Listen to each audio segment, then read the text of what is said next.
What's going on, FA Nation? Jon Impemba here with Matt Selz, welcoming you to another edition on 5 on 5. If you're not familiar with the 5 on 5 program here, we give Matt 5 topics. He's got 5 minutes to give his side breakdown of the question. If he doesn't get the 5 minutes, I throw a couple more questions at him, and we fill it up. Matt, how are things going with you? Things are going pretty well. Pretty well. I'm pretty pumped for some sports to start trickling back, getting going here. iRacing has been fun, but kind of ready for the actual NASCAR Cups, cars to be on track and stuff. Yeah, and I mean, I hear you completely. I mean, we've been certainly filling our time with the Counter-Strike Global Offensive content that Sean Mitchell's been putting out. And now KBO. The KBO is finally starting up in on DraftKings now. If we're doing some DFS, we can watch some of that. And of course, we've been doing the iRacing content. But I mean, this is a great segue. Why don't we start off with question number one? What are your thoughts on NASCAR's release schedule? You and Dan Malin, do a lot of the content. You do the playbook, the track breakdowns.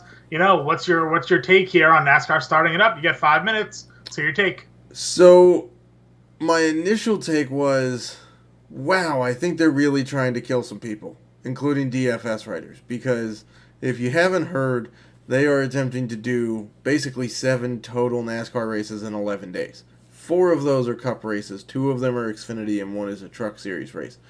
So they're doing 2 races at Darlington. They're doing 1 on Sunday, May 17th, and then 1 on Wednesday night.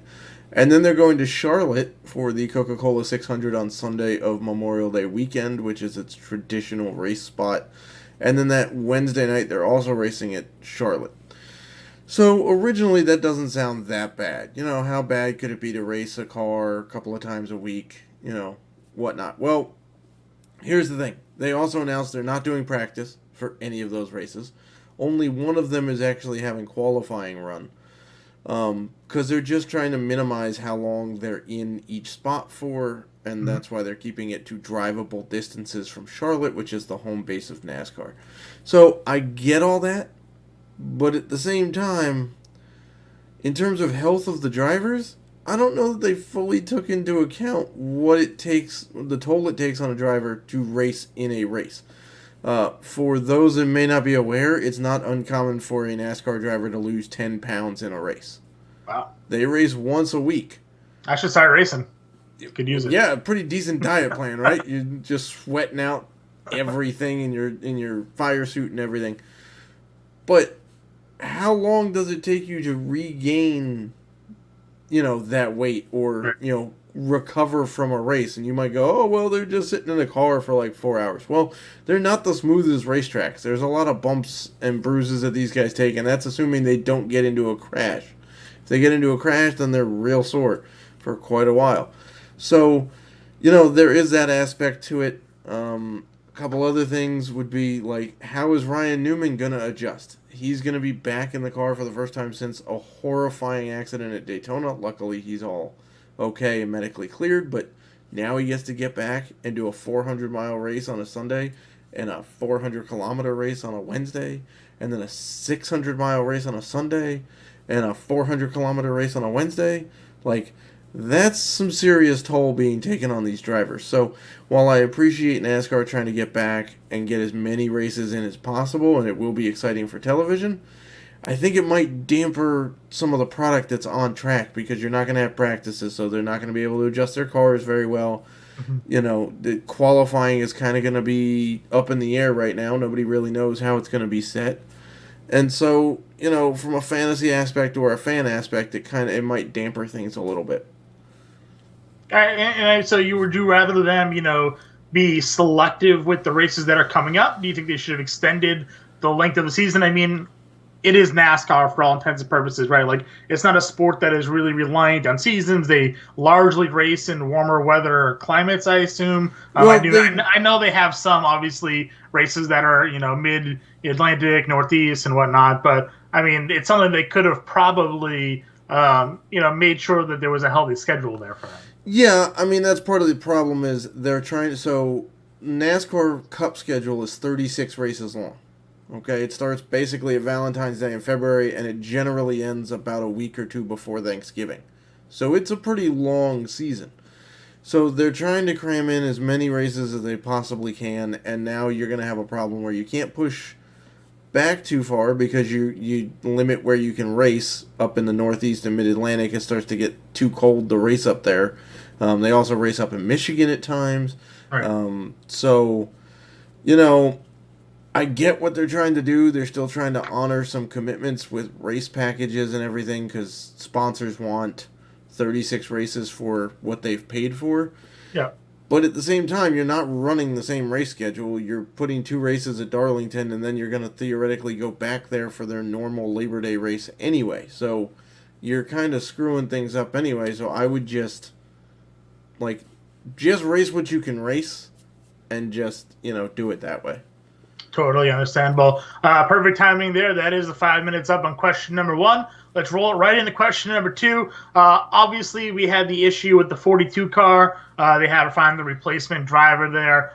Word is that Matt Kenseth is the one that's stepping in to replace them. Do you think that that was the right selection for that car? Who do you think should have been driving that car if not Kenseth?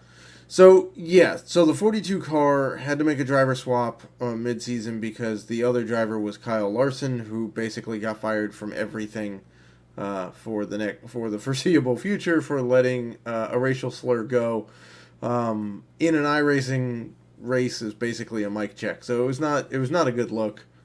He had to get ironic since he came through their diversity program. Yes, yeah, he's half Japanese and came through the drive for diversity, so it's a pretty bad look all around for that guy to be using, or any of their drivers really, to be using a racial slur. So when the news came down that he got fired from the 42 car, I wrote an article for Fantasy Alarm with 5 drivers I thought would wind up in that car. My number 1 spot was Ross Chastain, who has been driving the number 6 car, which was piloted by Ryan Newman in the Daytona 500, and Ross Chastain has been filling in very, very well for Ryan Newman. And Ross Chastain previously had a relationship with Chip Ganassi because he was supposed to be Chip Ganassi's Xfinity Series driver last year until their main sponsor, DC Solar, got raided by the FBI and could no longer sponsor the car, so the team folded. So I thought it was going to be Ross Chastain, give the guy a full-time shot in the Cup Series. He also counts as a full-time driver in the Cup Series this year, so playoff status wouldn't be up in the air. And he's also just a younger guy. Like, Kyle Larson wasn't all that old. He was in his upper 20s, so in terms of if you're cutting bait from Kyle Larson, you probably want to get a younger guy who you could build with on that team. Matt Kenseth hasn't raced a Cup car in a year and a half. He hasn't raced this package that's on the Cup cars. He's very rusty. He admitted so on a television interview earlier this week. So it was just really, really surprising that they went with a guy who is in his mid-40s, who you're really only going to get this season out of, and was, frankly, when they started talking about it, was unsure if he would qualify for the playoffs because he would need a waiver from NASCAR, which they did subsequently grant. But I guess the way that Chip Ganassi was looking at it is he's known as a good sponsor guy. The sponsors probably signed off on having Matt Kenseth in there as opposed to an unproven full-time driver. And he's previously been teammates with Kurt Busch, who drives the 1 car for Chip Ganassi. So there is some rapport there with the other guy that's on the team. But yeah, it was a really, really shocking move, in my opinion, and I thought a couple of different younger guys could have pretty well slotted in the 42 and kept the momentum going and then been there longer term. What do you think about the Dale Jr. saying he had dreams of possibly replacing the 42 and hinted that maybe that was more closer to reality than some had kind of given thought to? Do you think he would have been able to sit in that car and race confidently? I mean, it is. Dale is a legacy driver there. Yeah, I mean, I don't know. I think maybe the dreams were his old concussion flashbacks happening. Not to poke fun at him, but the reason he did retire in 2016 is because he had a concussion that took him. I mean, he's had more than a dozen concussions, as he's written in his book. And now his wife is pregnant with baby number 2. I don't think she would have signed off on him going back into the 42 even for a part of a season. All that Also, iRacing getting into his right, brain. you'd also have to work out a deal with NBC because he is an in-race like booth analyst for NBC who covers the second half of the season. So you probably would have had to work something out with NBC too. Yeah, I mean, again, it would be just interesting hearing him talk and just being a big name. It probably, at the very least, draw some more eyes. Oh, it definitely would. To the situation if he was to kind of come out of the booth.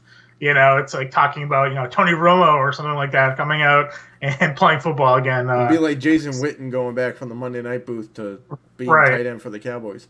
Right, exactly. All right, question number 3 here as we roll on. This one switching up a little bit, not so much sports related, but more so maybe family related. You're heading out on a road trip. I knew when I was growing up a lot, my family, to save money, drove everywhere. We drove to Florida, Ohio, Georgia, you name it. We drove all around the place. You yourself grew up on the East Coast. You now live in the Midwest. So you're driving all around as well with the family. What are your must-haves for a road trip? So my must-haves, number 1, and this is critical, you need a good co-pilot. If you're going to make good time and you're going to actually get places in a reasonable length of time, you need a good co-pilot. I have that in my wife. She is very good at doing long stretches, and she'll help keep me awake at points, and then she'll rest. So we do a very good job of swapping off. Unlike my brother, who falls asleep within like 15 seconds of hitting a car seat and then doesn't wake up until you get there. So on like a 15-hour drive, he's basically useless.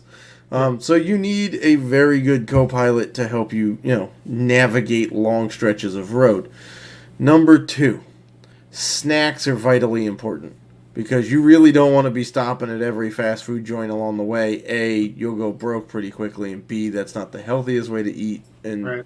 C, you just won't ever make any time if you keep making stops. So you need a good selection of food. I tend to avoid like the sugary type stuff, but like a good trail mix is an excellent choice. Something with protein a little bit. Yeah, a little bit of protein, a little bit of fruit. You give the long burning energy as opposed to, hey, I got like a burger which tastes delicious but then sits in your stomach for like 6 hours and makes you feel like you got to hit every bathroom at every rest stop along the way.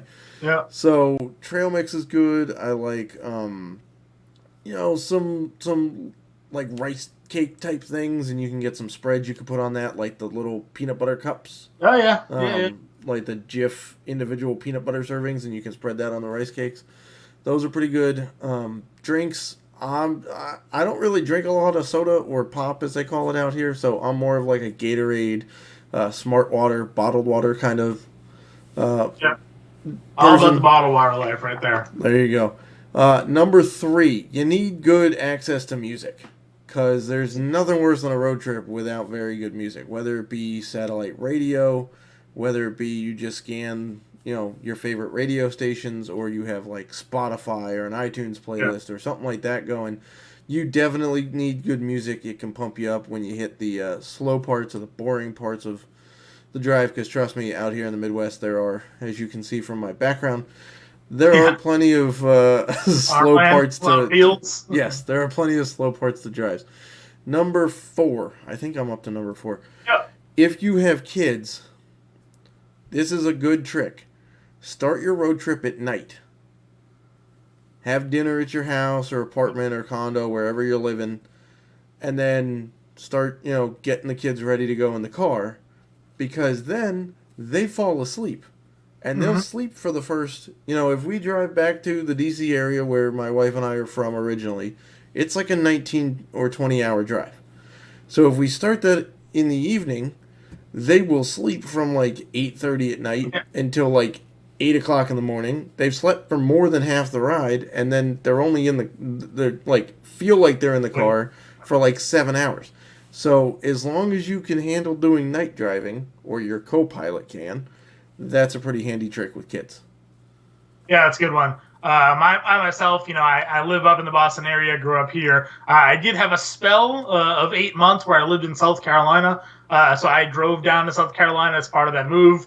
And that's what I did. I started at night. I'd made it as far as Virginia before I let my friend, my co-pilot, take over driving for me. And my fault was what you said is I think number 2 was snacks. Mm-hmm. And I think that's where my fault was because we hit like the morning and I went for a bagel, and as soon as I had the carbs in my body, I shut down. I was like, time for sleep.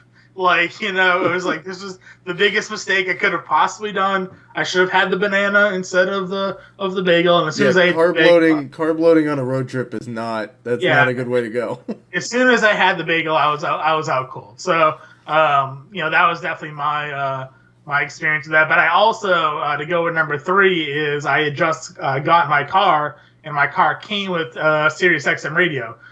Because there's nothing worse when you're driving through states is finding the right radio station, then you have to find. So you mentioned now Spotify and all those things, which are great. So at least having the XM satellite radio, I can go ahead and put it on the fantasy XM station, and it never changes. It's the same radio station throughout. So those are all key trips for sure. Do you have a sedan? Do you have a minivan? Like, what's your vehicle of travel? So it depends. We have a Chevy Cruze, and then we have a Subaru Forester. So usually Cruze when we're was the road car tripping, that I had originally driven down to South Carolina. So well versed in the cruise life. Yeah.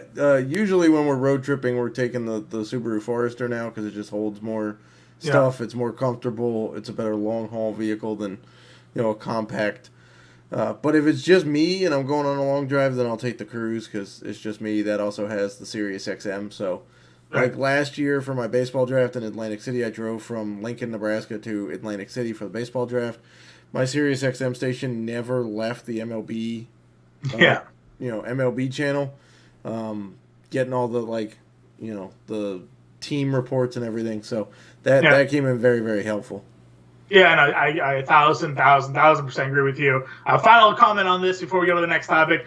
We had a minivan when I was younger growing up, so I would always have the back row seating. My sister would have the middle row of seating, so it was a way to keep us separated. Because when you are sitting next to one another, you tend to get annoyed with one another more quickly. So kudos to my parents having the foresight to that. Plus, we also had a travel television. Kids these days all have the iPads and everything. We had a little portable TV that we could plug in and watch probably Space Jam a bajillion times while I was all driving. I couldn't watch TV because I get car sick, so... We had that. We had books on tape. We used to listen to those I did listen to those. Yeah, definitely. All right, let's go to topic number 4. The MLB has come out with, numerous different ways to come back. Different reorganizations, different areas of where they're going to play. What's your favorite current plan for the MLB to come back from the ones that have already been reported? So originally it started with we're going to lock everybody in Arizona and we're just going to play everything down there using the spring training facilities, and I think Chase Field was also tossed in as another park they could use. Then it went from that to, hey, we're going to play the Cactus League and the Grapefruit League out as a season. Instead of just spring training down there, y'all are going to play each other in your divisions, and then we're going to set playoff fields from that. And then somehow Texas got thrown in the mix as we could have some teams show up to Texas, which I never really understood. Mm-hmm. But the current plan is actually my favorite, the one in which the teams will play in their home cities, but in 3 10-team divisions. I really like the idea that they're playing in their home parks, even though there'll be no fans.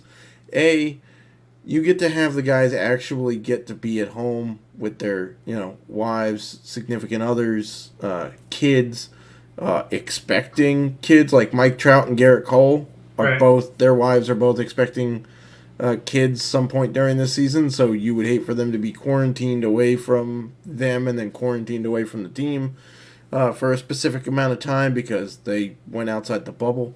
And the other reason a couple more reasons I like the 10-team divisions is, one, they're shifting some stuff around. So, the Braves are going to be in the Central if this plan happens, and the Pirates are going to move to the East, so you get a little bit of different look there.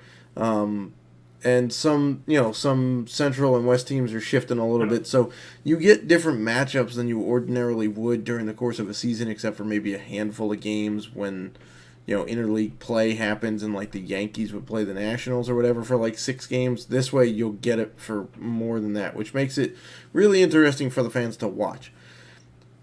The reason, though, that the home parks are more appealing than spring training facilities are twofold. One, all of these games are going to happen on TV now because we're not allowed to go to the stadiums. Right. So if you're at a major league park, they can get all your normal camera angles. You can see the game the way you're used to seeing it on TV. You can get the replay stuff the way you're used to seeing it. Whereas at a spring training park, you can't get all the angles. They can't possibly fit all the same amount of cameras in a spring training park as they can in a regular season park. So for presentation, I like the idea of being in a home park. The other reason I like it, as Fantasy Alarm's resident prospect writer, you actually get to have a minor league season if they're playing at their home parks.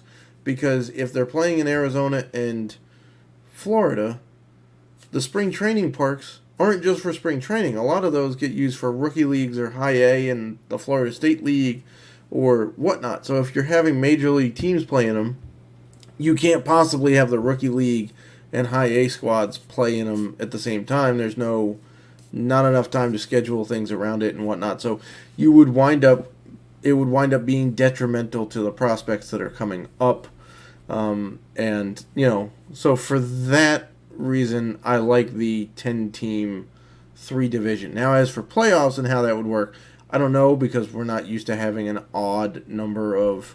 there are odd number of divisions within each league, but you have a way of sorting that out as opposed to you have 3 divisions, and it'd just be an interesting way to do the playoffs. Yeah, I agree 1,000%. For me, I was very intrigued by the different division idea from the get-go. To me, this is sort of an interesting season. It's going to be shorter games. Why not play with it? Why not try some of the rules you want to implement and see how it's going to play out and see if, this would be the test season. I've also always been a fan of, have the best teams be the ones that make the playoffs, by record, not necessarily, by division and wild card and all these things. So just having the, I think they said they're looking into potentially having like a tournament style playoff format here. Like all of that to me is pretty appealing and something that I'm just ready for baseball to begin in whatever way they're going to feed it to me, and we can kind of go from there and how it plays out. The home ballpark thing's also key because, a lot of our evaluations come from how they're playing, and the ballparks are affected. So now if they're not all playing in Arizona, not everybody's going to get the bump, or Florida. We can at least go back to having, pitcher parks, hitter parks, and whatnot. So all of that to me, appealing. So I'm ready for baseball to get back. I think they said, maybe, July, somewhere around that, 4th of July weekend or whatever, to kick it back off. So, excited. Yeah, that would be sweet if they kicked off the national pastime on July 4th. Like, there's right? no better day to... Especially since no one's going to have fireworks. They're going to cancel everywhere. So, everybody can stay in and watch some baseball games and at least have their own mini cookout and have some baseball to watch. So exactly. Selz, final topic here. You and I, of course, do the Family Times podcast. It comes out usually on Thursdays or Fridays, depending which day we record it. We do the Alarming 7, which we pick a topic and we name our 7 favorites. This last week was our Alarming 7, our favorite video games that were console-specific for you. So in this one, I have to ask you, what are your top 5 favorite game consoles and why? So we're going to start in reverse order. We're going to start with number 5. Number 5 was Xbox 360. Very quality game system. Really enjoyed. If you've listened to the podcast, you will have discovered that I bought it specifically to get Halo 2, I think is what launched on it. Yeah, Halo 2. All of my friends at college were playing it, and I didn't have access to it, and the only way to hang out with them was to play Halo, so went out and bought that. I really enjoyed the Xbox. I'm kind of not like there's a lot of people that have loyalty to one, like you're either PlayStation or your Xbox. Yeah. I just like the quality of both of them, frankly. So Xbox 360 comes in at number 5 for me. Number 4 is going to be my first game system ever, which is the original Game Boy Yes, the big gray Yeah, brick green screen. with the green screen and dot matrix and the Mm-hmm. gray cartridges you slid in there, and it had the purple A and B buttons. Um, this just like it was my very first game system, so it's got to be on the list somewhere. Plus, it's a high quality. Like I really enjoyed. I never really switched to Game Boy Color. I Yeah. still always played the original Game Boy. I could probably list off 10 games that I loved on that thing, like Metroid Prime and Mario Baseball, and we talked about Pokemon Red version Mm-hmm. on there. Had Super Mario. There was just an excellent array of games you could play on that. Number three, and this is where it gets a little tricky. I'm gonna go with the first game system my brother and I ever bought with our own money, which was an original PlayStation. Mm-hmm. We had been saving up our money because we wanted either an N64 or a Sega Saturn or a PlayStation. We couldn't really decide which. So we went to Toys R Us because, they still existed. Mm-hmm. And tried it all out and decided we really liked the idea of the PlayStation. Plus, a bunch of our neighbors had N64. Nobody really had PlayStation. So it would give us kind of a way to swap houses. We could play different things. And PlayStation was that thing changed a lot of stuff about video games. Wasn't quite the power of the N64, but I still really like the controller better than the N64 controller. Number two, I would probably have to go with my current Wii U, only because my kids get to play with me on that, and we play tennis and Mario Kart and stuff like that. So it's a whole new generation that's building into these game consoles, and some quality father-daughter time, if we want to call it that. Number one for me is kind of a tie between the PlayStation 3 and PlayStation 4. Just because those really solidified, those hit in like my teenage and college years, and really solidified my gaming on that. I played MLB The Show. That was More awesome. importantly, it has MLB The Show, which is exactly. That's the only way to get MLB The Show is to have a PlayStation. So, well, until like maybe next year when they launch it. Let's hope for us Xbox people. Let's hope we finally get MLB The Show, because that would be a game changer. I was very close to buying a PS4 this year. Literally for the show when it came out, and then like scrolling through the Twitter newsfeed, and it's like, possibly next year, like Xbox One is getting the show. I was like, save myself $400. I don't have to buy the PS4 anymore.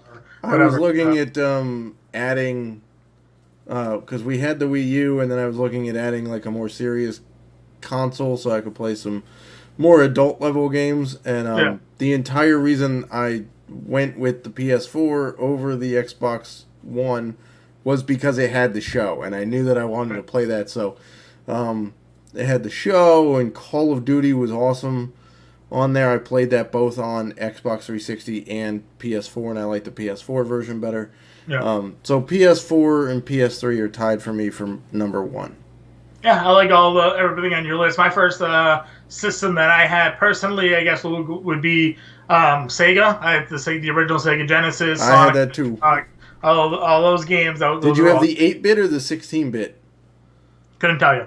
Like the one with the bigger controller, or the one with like the smaller? The fat controller. The original, probably the original Sega Genesis that came out. So I had that. I had the Game Boy Color. I had N64. I had PlayStation 2. I had a Dreamcast, Sega Dreamcast, which was not terrible during that little like pivot transition area.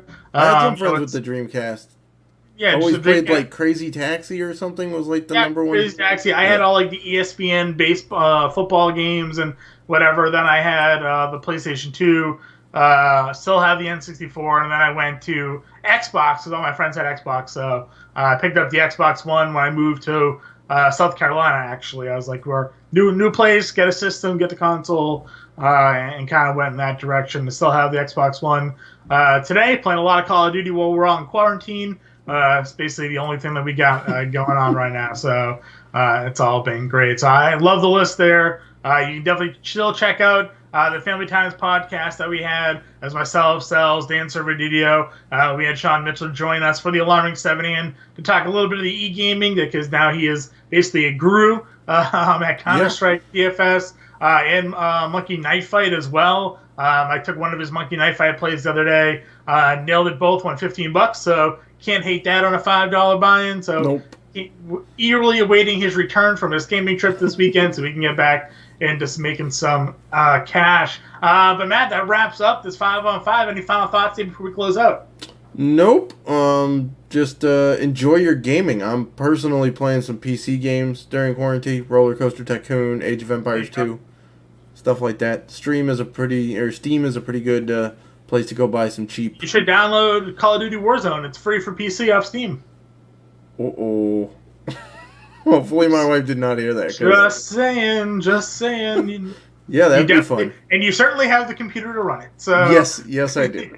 Yeah. So, all right. Well, for Matt Selz, Jon Impemba here. Get us on Twitter with any questions. Tell us what your favorite game consoles are. We love having that conversation for sure. Anything that we can discuss while sports are on their hiatus, we're down to talk to you. Right now, there's a Twitter conversation going on about hair, so check that out as well. But we'll talk to you all later, everybody.